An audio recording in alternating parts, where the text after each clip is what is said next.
সকালে ঘুম ভেঙে দরজা খুলতেই চোখে পড়ে বোমার মতো দেখতে এক বস্তু, যার আতঙ্কে ঘরের ভেতরেই বন্দী হয়ে পড়ে পুরো পরিবার, আর এলাকায় ছড়িয়ে পড়ে আতঙ্ক।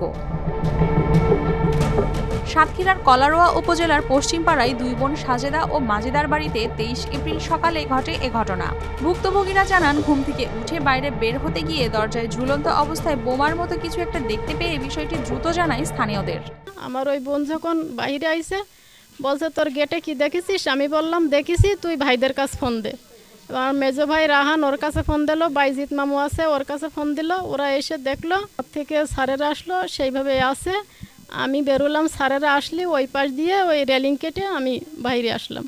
তাদের অভিযোগ, মাস কয়েক আগে প্রতিবেশীর সাথে বিরোধের পর থেকেই অজানা কারণে বাড়িতে সৃষ্টি হচ্ছে নানা সমস্যা।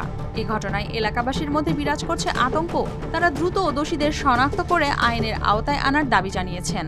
তিনি তো এই 3-4 মাস হবে পারিবারিকভাবে একটা পাশের বাড়ির গন্ডগোল হওয়ার পরের থেকে আমার মারধর করে। আমরা গ্রামে একটা মাতব্বর দেখি বসাই মীমাংসা করার পরের থেকে এই বাজি, এই বোমা, এই গাছতলা, এই মারামারি একের পর এক করতেই আছে।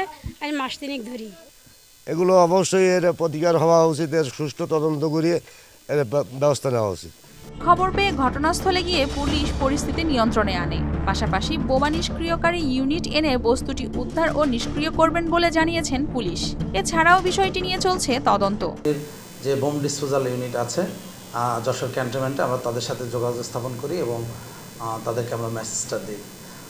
তারা এখন তাদের বিষয়টা প্রক্রিয়াধীন আছে। তারা আমাদেরকে বলেছেন তাদের যে কিছু কার্যক্রম থাকে সেগুলো শেষ করে তারা ঘটনাস্থলে আসবেন। আপাতত এই পর্যন্তই আছে, কিন্তু এই মুহূর্তে কে করেছে কি এটা আমরা এই মুহূর্তে আমাদের প্রথম তার যে মূল বিষয়টা হচ্ছে যে এটাকে রিমুভ করি, এবং এইটা রিমুভ করার পর আমরা তদন্তের মাধ্যমে আমরা বের করব যে এটা আসলে কারা করেছে।